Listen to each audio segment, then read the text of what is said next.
will turn to our next item is the superintendent's report. Superintendent Dixon.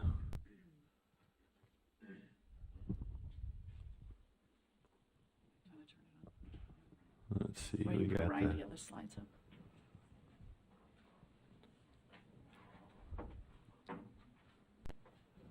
Thank you. Ryan.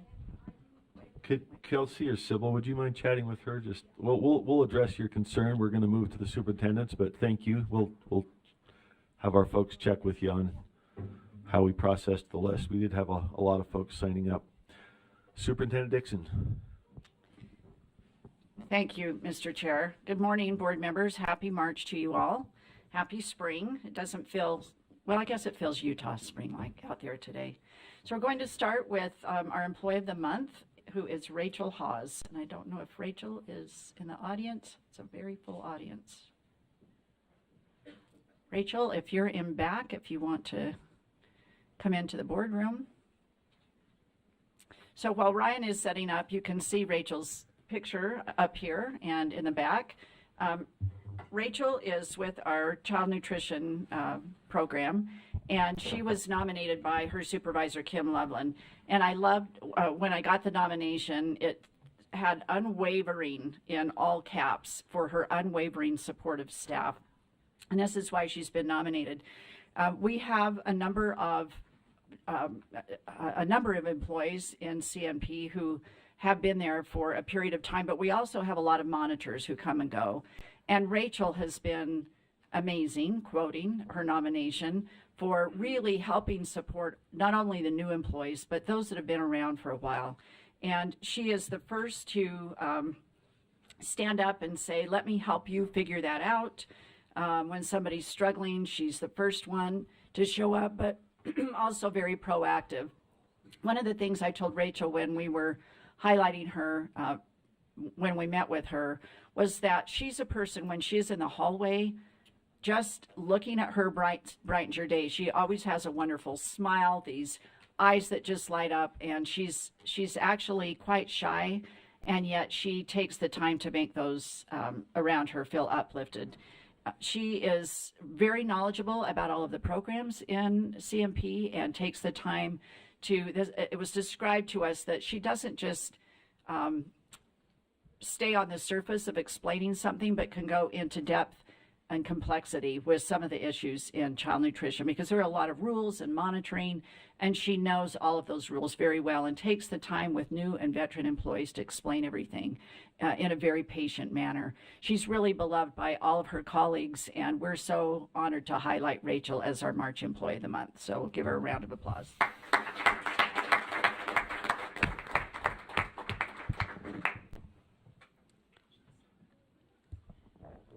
Okay, I don't see artwork. Anybody in the room? Is Lori? Okay, maybe we'll go through my report. There's Lori. Lori, let's go through my report and then have you do art, since we've got some guests here. Thank you. Thanks for that entrance. That was very graceful. Okay. Is that all right? Yeah, whatever you think. Yeah, let's just kind of move forward because we have a guest here. So I want to talk a little bit about legislative outcomes. You will hear later today from Deputies Stallings and Deputy Jones. One of the things we don't often talk about is the time it takes for staff to support and give information about the bills that come forward, the drafted bills, etc. I know you all have had calls. You've all spent a lot of time as board members on legislation, but we give you a lot of data about the bills that passed, etc. We don't often talk about the work that goes on behind the scenes. So I want to highlight that because in a way it's really highlighting the work of staff. Angie, again, as I mentioned, Deputy Stallings will go into the details, but we tracked about 273 bills that were education related. That's a record for sure. And 166 that were directly tied to education passed. So thinking about all the work that went on behind those bills, it took about 80 staff members. The funding that was passed was not 8.2 billion, and Scott will dive into that, but we now have an operating budget for 24-25 of 8.2 billion. A lot of that flow through, but that is something that you are stewards over and want to make sure you are aware of the amount of funding that will be coming into schools.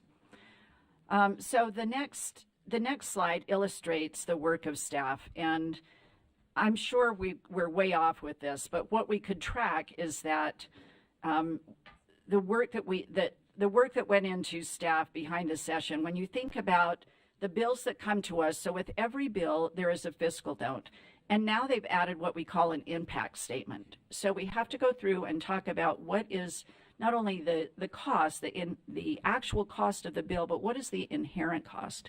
What is the impact to our schools, to the work that will go in, the time and effort to implement the bills? And sometimes that's really hard to calculate. We have to make calls, not just our best guess, but we really have to check on all this work. So there are people out in the field that are giving input as well.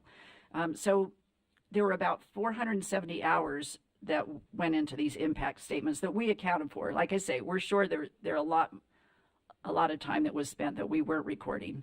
Then we broke that down by House and Senate bills, and you can see that there were more education bills, of course, in the House, but those hours break down, about 268 in the House and 143 in the Senate. And again, that's the background work that we have to send forward of what will the impact be of this bill if it passes. And that's mostly financial, but then going into to look at what is the impact on the LEAs as well. Now, the good news is that Chair Moss and Deputy Stallings and others spent a lot of time in front of Education Interim, and right at the beginning of the interim session, there were 19 policy requests that we made, and 17 of those policy requests passed. And that is something that we should consider a great victory. The two that didn't pass, for one, the legislature ran out of time, and the other, they just decided to go in a different direction. So I want to just take a moment to just thank staff for their hard work. Everybody leaned in. I'm just looking at the school safety bill alone, and I don't print anything off. I'm try to be kind to Mother Nature and not use trees, but I had to print that safety school bill off because it was so large that I just am still highlighting, thinking about what does that really mean for our schools. So again, thank you especially to Deputy Stallings and Deputy Jones. I mean, they carry a heavy load. Everybody leans in, but the deputies, Deputy Norman, I think the hours that she spent trying to negotiate this and other bills. Deputy Jacobson I don't think she sleeps during the session because she's worrying about all of the fiscal notes. So I want to highlight our deputies today. They spend so much time, energy, angst, and I don't think they sleep during this session. And so I just appreciate them so much. If we could give them and the rest of our staff a round of applause.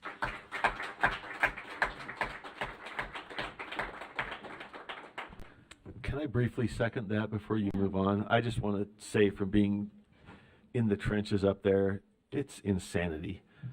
The depth and breadth of change and revision. This is democracy in action, which means people can bring ideas in, they can negotiate, they can compromise, they can pivot, and our staff, our deputies with their people are on top of this just 24/7. So having watched it, I'm surprised that they're upright and with us. And I also just want to add my thanks to Superintendent Dixon. They're looking out for the kids of Utah. They're looking out for the tax dollars that come flowing through in these bills. They're watching for unintended consequences. That's one of the hardest things, I think, to address when you're dealing with bills, because it is democratic and we all have an opportunity to participate. Somebody's got to stop and say, okay, is this going to do something that perhaps they're not thinking about, and bring it up for their consideration. And our deputies, especially with their staff giving them input, literally just do that on a dime. So thank you for all of your effort during that period. It's truly a great service to the people, and especially the kids of Utah. So thank you. Back to you, Superintendent. But I just wanted to add that it's extremely impressive. Our kids are being well served. Thank you, Chair Moss. That was very kind of you. And I would be remiss if I didn't take time to thank leadership for the countless hours that they were there, and all of you. I think I saw every one of you, and not necessarily on a Thursday board meeting. Many of you were working behind the scenes, giving input up there on the Hill with us. And I know that's not possible for all of you, but I know that you were doing your part, and it was very visible and appreciated. So thank you for that. another shout out was a national shout out. Every year, there's a report that comes out from the National Council of Teacher Quality. And I personally wrestle with this report a little bit. You know, it's a grade. And so anywhere from an A to an F, they grade all of the states on a particular topic in regards to whatever the purview of the group, the NCTQ, is thinking about. But they've been very focused on literacy, which is awesome. And this last year, they've been looking at how do we turn around preparation programs to be more focused on the science of reading and making sure that the teachers are prepared, coming out better equipped to teach children how to read well. And we have also had a lot of outreach from, or other states, I should say, reaching out to say, how did Utah turn that dime so quickly to get higher ed teacher preparation programs to support teachers with literacy? And it's because the Board of Education has the jurisdiction to license educators, therefore giving you jurisdiction over preparation programs. You have the ability to say, we're not going to license your teachers until you do X, Y, or Z, or unless you do X, Y, or Z. That's one element. The other element is that we have a great working relationship with our schools of education. They're great partners. There are 10 of them that we meet with in a dean's council. We have representation on that council, so we work in a very collaborative fashion.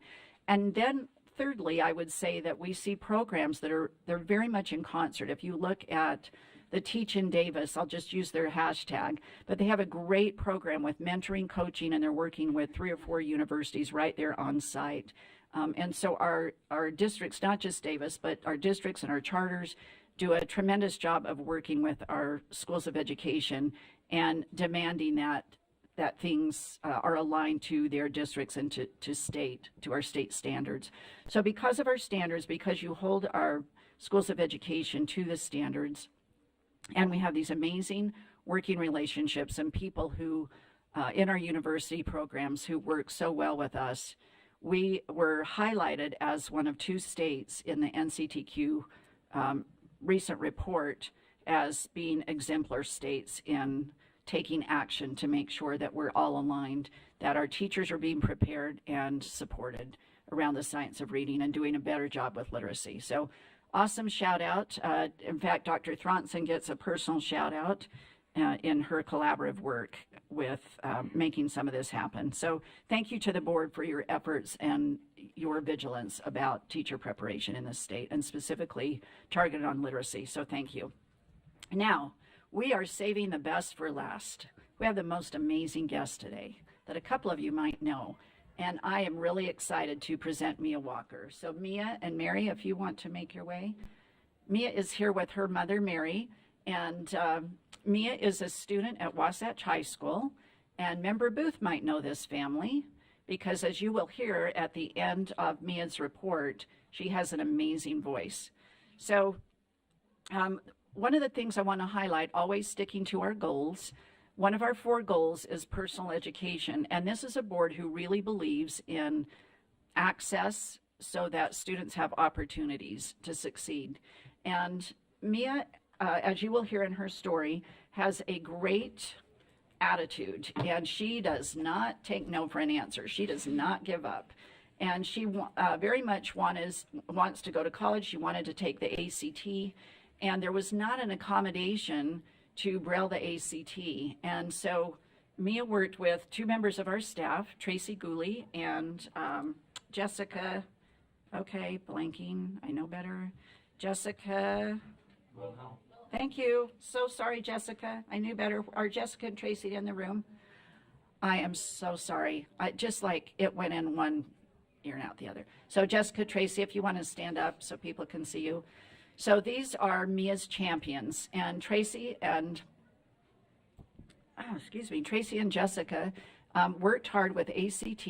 We're also relentless. They have kind of a reputation with ACT for being relentless, I hear, and worked to make sure that Mia's needs could be met. So excited about this personalized approach to making sure that Mia could have access to quality education. So I want you to hear Mia's words from her. So we'll turn it over to Mia Walker, and we have slides, Mia, I believe, that you sent forward that Ryan will show for us. So thank you, Mia, for being here, and thank you to Mary for bringing her. Mia is missing 2 finals today to be here. She wanted it to be in her own words. We have videos that we will send out to you, but I so appreciate Mia coming. Thank you.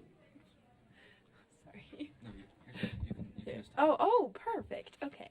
Thank you for inviting me. Good morning. My name is Mia Walker. I'm 17 years old, and I have been blind since birth. To me, inclusion is incredibly important because blind and disabled characters are misrepresented in books and movies and have been for quite some time.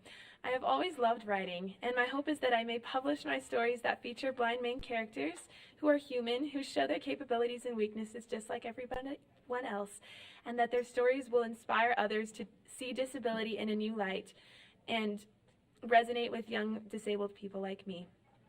The biggest thing that I hope people will recognize about inclusion is that blind people are human and deserving of recognition, just like us, and that their stories deserve to be told. This is an issue that is often glossed over, but I constantly strive to make others aware of its importance, and I hope that it becomes more of a focus in the years to come. I have been very lucky to have an amazing district, and my academic teachers have truly gone the extra mile to adapt for my individual needs. I believe that each student deserves to be accommodated and given a chance to succeed rather than being separated from their able-bodied peers in special secluded schools. Disability is a part of who I am, and my hope is that I will be able to make changes to society while also recognizing my own limitations and being able to lean on accommodations and accessibility. Since my freshman year, I have been told that I should not take the ACT because I would not get any of my accommodation requests approved, and it was simply not worth it. People also told me that I would not succeed in college and that I shouldn't even try, and often gave me statistics about blind people not graduating college. However, I was determined to do both of these things and was fortunate enough to receive each of the accommodations that I requested with the help of the state and some amazing people who helped me to receive those accommodations. However, when I took my test, the math and science sections were not in the correct code. As opposed to the requested Braille code, UEB, they were in Nemeth, which I had not learned for many years. I took the test despite it being very difficult, almost as if I was reading a separate language, and the next day I spoke to many testing officials about retaking the math and science sections. Upon completing the test in the correct code, my math score increased by 7 points, going from a 16 to a 23. It is incredibly important to foster an environment where young disabled students can not only feel capable, but also receive correct testing materials. My district was incredibly helpful throughout the entire process, as well as Tracy Gooey and Jessica of the State Board, and my general ed teachers did so much to help me prepare for the ACT. However, many are not so lucky, and this is why it's important to make resources available to them and to make excellent inclusion the standard. Nobody should have to fight as hard as I did to receive fair and equal access.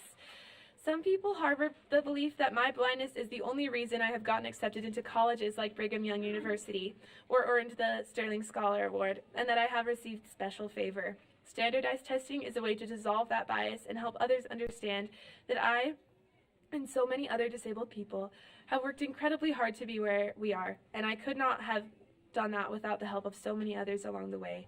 I am so grateful that I have had the opportunity to take the test, and my hope is that many others will be able to access the test just as easily as sighted people, and that problems like my own will become less common as we progress and work to accommodate everyone. Thank you.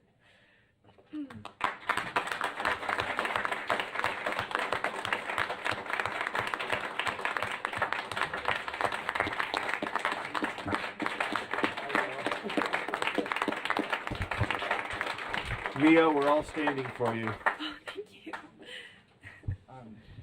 Sorry. So these are some of Mia's slides that she sent that have just some of the wonderful things that she's done. Right, you've got to be on.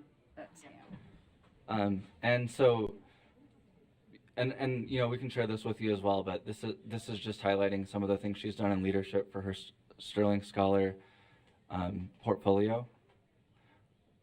So I just wanted to go through.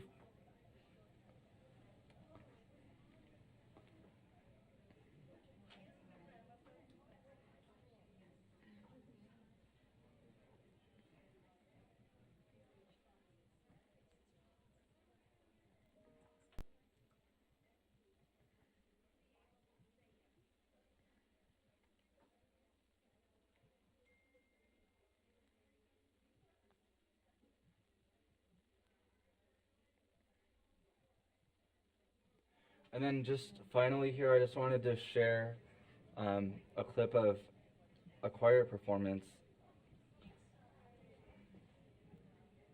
And Mia was the soloist in this, so I'm just going to play a little clip of this to wrap this up here.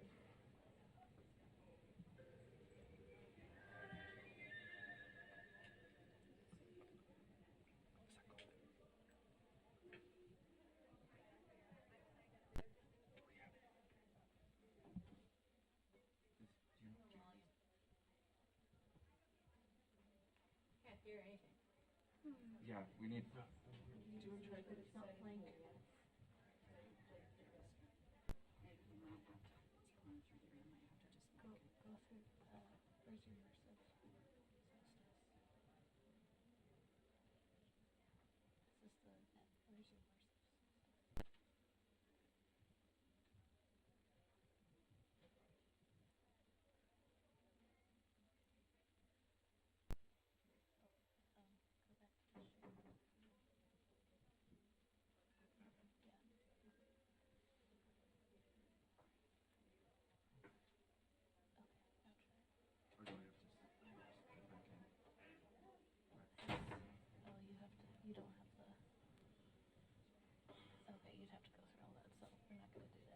So just use the microphone. Use the microphone.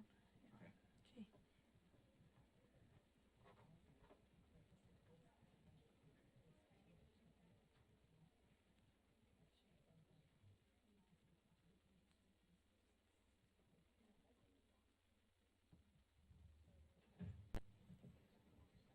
We're gonna have to try it. I'm just gonna go through it. Yeah, that wasn't doing the audio. I'm just gonna try to.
Yeah. I can at this point take any questions that you may have. Board members, do we have Member Bogus, I think? You first up? Question, comment? Yeah. Comment. Mia, thank you for being here. Thank you. It takes guts to get up in front of anybody, but I'm really happy that you're here. Congratulations on the work that you've done. I'm really proud of you, and I'm really excited to see you here today, representing walking in hard places and spaces. And as someone who has been on the stage many times, and it's hard to do that, and you've done it with such tenacity and grace and diligence and fortitude. Thank you So for much. being here today. Thank you very much. Thank you. Appreciate that. Other comments or questions? I'll just say I hadn't caught in all the inspirational elements of your story. I hadn't caught that it's my high school, Wasatch High. Oh, Is that where you attend? that is where I attend. That is yes. awesome. So the motto there is expect to excel, and you're kind of blowing it off the charts. Thank So you. I love hearing the resilience, doing the ACT, going back, getting it fixed. I'm curious if there's anything in that system that you think we need to address on. Obviously, the folks running the ACT got it corrected, and you jumped 7 points, which is a massive jump. So you measured correctly. Anything that you ran into that we need to take a look at? I think just making sure that the that everyone is able to get the requested materials that they request, because we did request the correct material, but since it came in the wrong code, that was very difficult. And just ensuring that there's accountability there with being able to request the correct materials and make sure that that doesn't happen as often, because that can be very difficult. But a lot of it is just connecting with the ACT and ensuring that they are able to, or that they're willing to accommodate for our students, I think is very important. So. Well, thank you. We will make sure we take a look at that so nobody has to go through that additional hurdle of getting the right code. Back to Superintendent Dixon. Thank you. Mia, thank you again for being here. One of the things I learned in watching a 7-minute video that we will send out to you, so you'll have that and the YouTube link so that you can get more information about Mia and her tenacity. I want to underscore that word, Mia. I think earlier when you said people just make assumptions that because you're blind, things are given to you, and yet you had to work extra hard, not just hard, but extra hard to earn everything that has come your way. And that's something I've learned from your story and from listening to you and meeting you, is just the positive outlook that you have and the tenacity. So I'm wondering if you could share what drives you. Where did that come from? That's something we're trying to build in all students, and to see and hear that in you is so impressive. So where did that come from? Absolutely. So since I was very young, I had not only my amazing mom, who is so passionate about education, and that I am deserving of taking up space and being able to achieve all of the things, as well as just my parents and family, who have been such champions for me and have helped me understand that I am able to fight for what I need, but also an incredible vision teacher who was my teacher from since I was very young until my 8th grade. And they just fostered that belief in me since I was very young that I would be able to accomplish all of this. And my love for reading as well kind of helped me to bolster that feeling of being able to fight for myself and for others who are excluded and who are misrepresented, and just being able to know that I can contribute something to society and that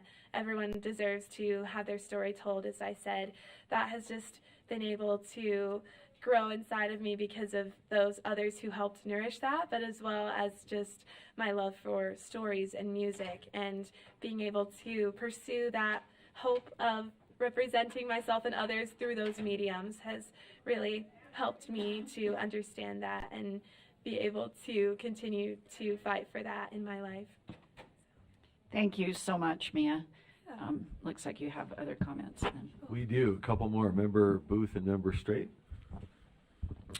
Mia, this is a great day for you. I hope that you can take just a moment, take a breath, and realize that we are now shining the light on a lifetime of hard work on your part and a lifetime of wonderful support from devoted parents and teachers who have helped you achieve this level of confidence, this level of acquired mastery and intelligence in terms of your studies, in terms of the skills that you have developed as a musician. But perhaps more important than all, your ability to perceive how you can succeed in life as a fellow human being on the planet. We are so proud of you, and we appreciate very much not only the tenacity, but the commitment to inclusion. And I think it would be very helpful, because you are living the dream and you're succeeding at it. It would be very helpful. I'm going to put you on the spot. I would love for you, from your perspective, to just give us quickly your definition of how we should, as a State Board of Education, view the word inclusion, and how we should deal with that word, which has become kind of a challenging word in our society. How do we include? What would be the proper definition of inclusion for all students across the state of Utah? What would you, from your vantage point, having been included, but at times not like you would have liked to have been included, and you just kept coming. You just kept at it. We're so proud of you. And your example could be very helpful to us as we open our eyes and our ears to be aware of others who may be in that same boat. So could you just take a moment and share with us, what is inclusion? How should we define it? And how is that important to you? Thank you. Of course, thank you. To me, inclusion is very heavily linked with empathy and understanding that each person is deserving of love and of taking up space, and be able to understand that we all have something beautiful to contribute regardless of our background or anything else that others may judge us as. Being able to transcend that in a way and see each of us for the beautiful, unique person that we are, and be able to connect through that way of empathizing and understanding that everyone has the ability to succeed regardless of any outside things that are being discussed or judged about them, that in the end we are all just people who are deserving of love. And as I've been able to understand that I am just as worthy of being able to succeed as everyone else in my school, that has given me the ability and the confidence to fight for that inclusion, which is simply just making myself able to connect with other people and trying to help them understand and empathize with me, and as well as other minorities and people who have been excluded that I have encountered. And I feel like being able to have this personal experience that I have has made me more empathetic to everyone, and I'm so grateful for that. And I hope that I can share that empathy with other people and help them understand that everyone is so beautiful and so strong and have such contributions to the world and our society today. So that is how I would define inclusion. Thank you. Awesome. Thank you. Thank you, Mia. Thank you, Mia, and thank you, Member Booth, Member Straight. Wow, that was beautiful. Thank you for what you said about that. Thank you. So I'm really curious, as we watched your video and we looked at the things you've accomplished and the things you've done, seems like you have some great leadership qualities, and it was really transformational to me about the idea of inclusion that you mentioned several times. What are your hopes and dreams for the future? How do you plan on making a difference moving forward?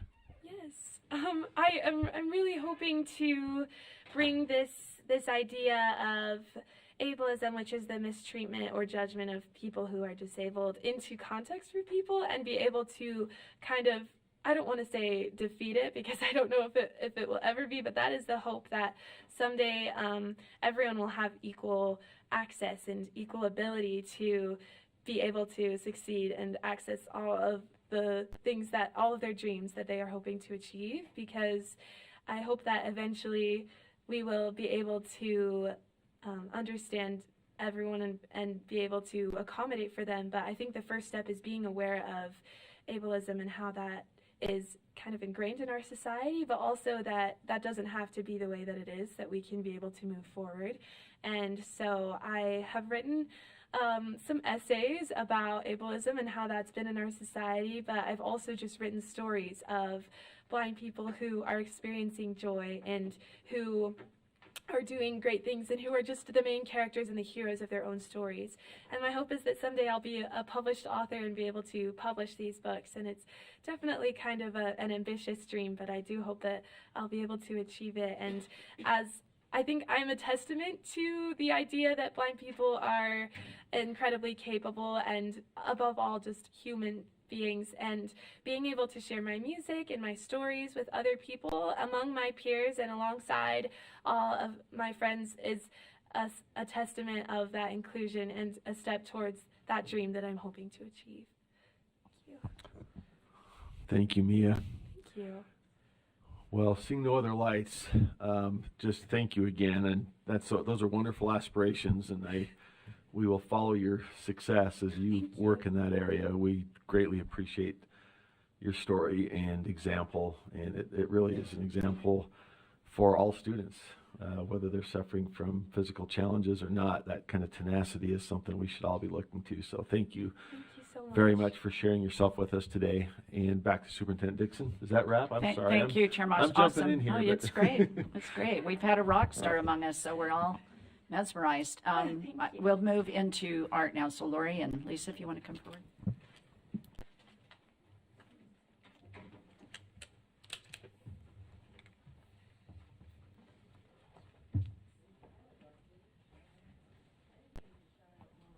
We do. Hold on there. We got Matt. Did you want to lead us? Do we have me as parents? Are you part of our? Did we lose him? Member Bogus, please feel free. Yeah, I can wait until they're we here. left off a bit of a thanks and celebration. Member Bogus. So I would just love to shout out Mom and Dad. It takes ample effort to raise children and to do so with integrity. Well done, Mom and Dad. Well done.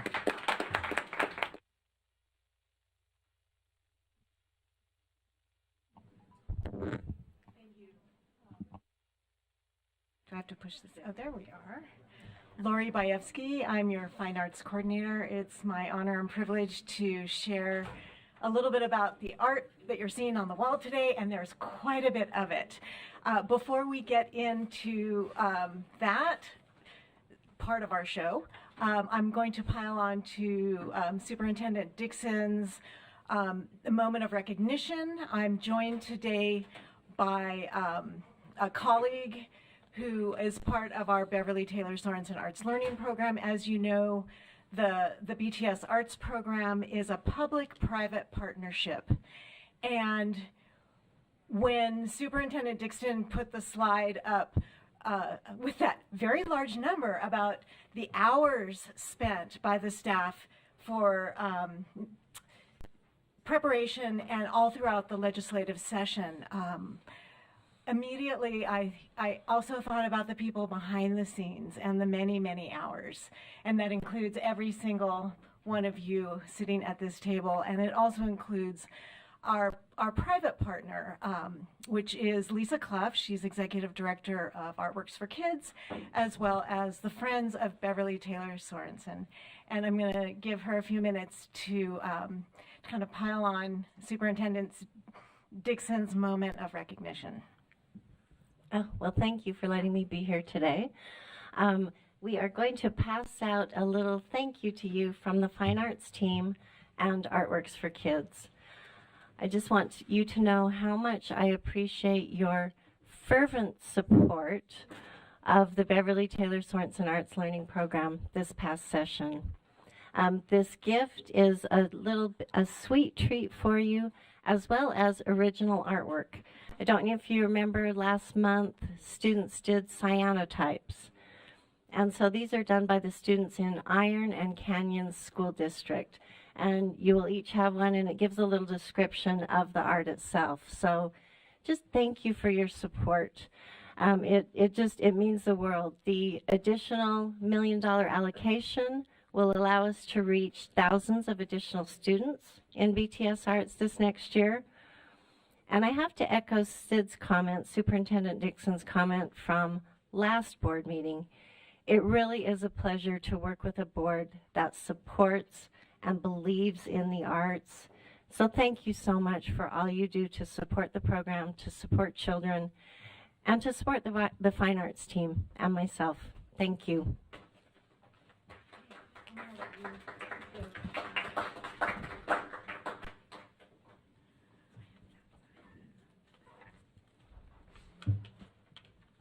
Do you want to turn her back on? Thank you, Lisa Clough. Thank you, every member of the board, as well as the superintendency that has really been at this for years. It doesn't go unnoticed that about 2/3 of our schools now have the Beverly Taylor Sorensen Arts Program. And this month, it's really my pleasure to introduce the art of the Weber State University region. And this is the BTS region that includes Davis, Ogden, Weber districts, as well as many charter schools. And I'm just going to give you a very high overview, and then I'm going to direct you to our didactics on this wall, which has a more in-depth explanation of each of these beautiful panels. This month we have Ascent Academy of Utah in Farmington, and that's that black and white panel. These are 5th graders, and they're looking at the fractions of music. And through these visual representations, they explored rhythm, fractions, and dance through these drawings. We have Heritage School in Ogden, and there are 2 4th grade projects. They are the beautiful sand paintings as well as the color contrast trees.